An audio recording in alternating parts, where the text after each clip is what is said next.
बात 13 सितंबर 2021 के दिन सोमवार को शुरू होती है और उसका दुखद अंत होता है 4 अप्रैल 2026 को, जब एक डिसीजन से लाखों लोगों को न्याय मिलता है किंतु हजारों के साथ अन्याय भी हो जाता है।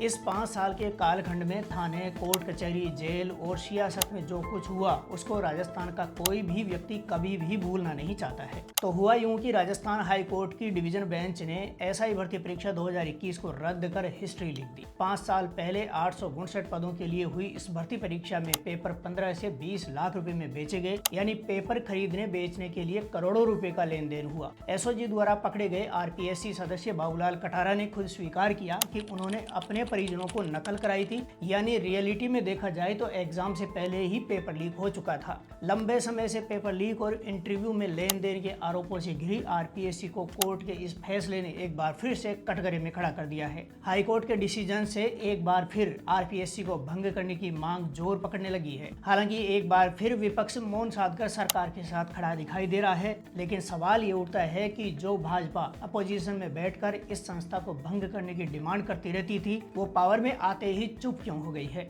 भाजपा को सत्ता मिलते ही वो आवाज कहां गायब हो गई है जो सत्ता में आते ही आरपीएससी भंग करने का दम भरा करती थी? अब कोर्ट का इतना बड़ा डिसीजन आया है तो उम्मीद है कि सत्ताधारी भाजपा सरकार भी आरपीएससी को भंग करने पर गंभीरता से विचार कर रही होगी। इन चीजों को आगे डिटेल में समझेंगे, लेकिन अभी पहले एक बार शॉर्ट में आरपीएससी की वो स्थिति समझते हैं जो वास्तविक है। आरपीएससी का गठन 16 अगस्त 1949 को एक अध्यादेश द्वारा जारी कर किया गया था। संविधान के भाग 14 में आर्टिकल 315 से 323 तक राज्य लोक सेवा आयोग की संरचना, कार्यकाल, सेवा शर्तें और शक्तियों के बारे में प्रावधान किया गया है। आरपीएससी के चेयरमैन और मेंबर्स का अपॉइंटमेंट स्टेट के गवर्नर द्वारा किया जाता है, लेकिन उन्हें पद से हटाने का अधिकार केवल प्रेसिडेंट को होता है। एक सदस्य 6 साल की अवधि या 62 वर्ष की आयु में जो भी पहले हो तब तक पद पर रह सकता है। कमीशन के आधे सदस्यों को भारत सरकार या राज्य सरकार के अधीन कम से कम 10 वर्ष काम करने का अनुभव होना कंपलसरी है। संविधान में सदस्यों की संख्या और योग्यता का कोई स्पष्ट उल्लेख नहीं है,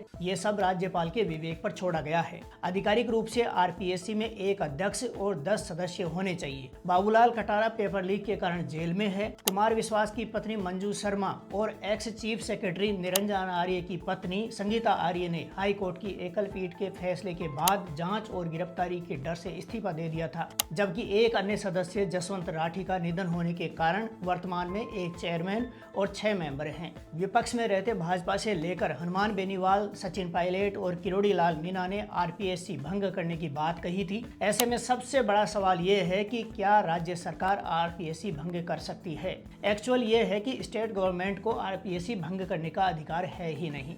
आरपीएससी एक संवैधानिक संस्था है जिसके चेयरमैन या किसी भी मेंबर को भारत का राष्ट्रपति हटा सकता है, जबकि संविधान के आर्टिकल 317(2) के अनुसार सुप्रीम कोर्ट की जांच के दौरान राज्यपाल द्वारा आरोपी अध्यक्ष या सदस्य को निलंबित किया जा सकता है। यानी राज्य सरकार सीधे आरपीएससी भंग नहीं कर सकती है। इसके लिए संविधान संशोधन या केंद्र सरकार की मंशा बेहद जरूरी है। फिर सवाल ये उठता है कि ये सब चीजें पता होने के बावजूद विपक्ष में रहते भाजपा ने आरपीएससी को भंग करने का झूठा वादा क्यों किया? विपक्ष में रहते बीजेपी ने बड़े जोर शोर से कहा कि सत्ता मिलते ही आरपीएससी भंग करेंगे और 17 भर्ती परीक्षाओं की जांच सीबीआई से करवाएंगे। यही डिमांड कांग्रेस के भीतर से सचिन पायलट ने भी की थी। 4 महीनों तक जयपुर में धरना देकर हनुमान बेनीवाल ने भी आरपीएससी भंग कर नई संस्था गठन की मांग की।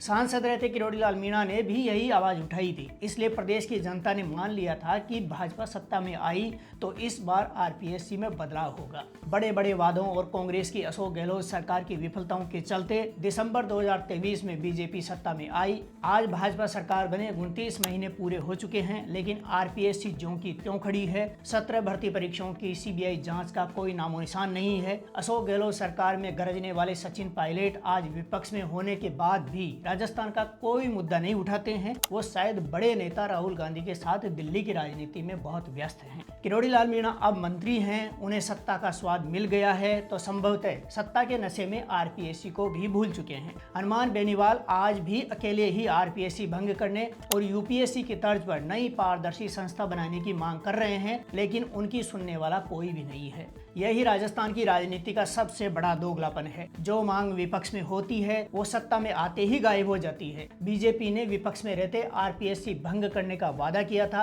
लेकिन अब वही आरपीएससी राजा हरिश्चंद्र का शासन बनकर काम कर रही है। उसी पुराने डर्रे पर काम कर रही है, तमाम भर्ती परीक्षाएं करवा रही है और इंटरव्यू भी ले रही है। अब असली सवाल ये है कि क्या आरपीएससी की जगह नई पारदर्शी संस्था बन सकती है? यूपीएससी की तरह काम करने वाली कोई संस्था राज्य सरकार या केंद्र सरकार द्वारा बनाई जा सकती है? तकनीकी रूप से इसका जवाब हाँ है। राज्य सरकार आरपीएससी के ढांचे में बदलाव के लिए विधानसभा में कानून ला सकती है। सदस्यों की चयन प्रक्रिया में पारदर्शिता लाई जा सकती है, जैसे लोकायुक्त की तर्ज पर एक स्वतंत्र समिति का गठन हो जो राज्यपाल को नाम रिकमेंड करे, एग्जाम्स का डिजिटलाइजेशन और रियल टाइम मॉनिटरिंग हो तो काफी कुछ बदल सकता है। लेकिन ये सब करने की इच्छा शक्ति भी होनी चाहिए, जो विपक्ष में खूब दिखती है और सत्ता में आते हर पार्टी की लापता हो जाती है। सब इंस्पेक्टर भर्ती परीक्षा 2021 के रद्द होने से राजस्थान के हजारों युवाओं का सपना एक बार फिर टूटा है। जिन्होंने सालों मेहनत की, लाखों रुपए कोचिंग पर खर्च किए, उनको कोई जवाब देने वाला नहीं है। आरपीएससी में जिस सदस्य बाबूलाल कटारा ने घपले की बात मानी, उसके खिलाफ जेल जाने के अलावा क्या कार्रवाई हुई? आज तक उसे बर्खास्त तक नहीं किया गया है। कटारा आज भी केवल सस्पेंड सदस्य है। बीजेपी सरकार के पास इन सवालों का कोई जवाब नहीं है। राजस्थान की जनता ये जानना चाहती है कि क्या आरपीएससी का सुधार होगा या ये संस्था भ्रष्टाचार की पाठशाला बनी रहेगी। भाजपा के पास आज सत्ता है, केंद्र में भाजपा की सरकार है। अगर सही नीयत होती तो अब तक रास्ता निकल चुका होता, लेकिन चुनाव में वादे सिर्फ इलेक्शन जीतने के लिए होते हैं, सुधार के लिए नहीं। तो आरपीएससी जैसी संस्थाएं यूं ही खड़ी रहती हैं और सरेआम बहुत ही बेशर्मी से युवाओं के सपने तोड़ती रहती है।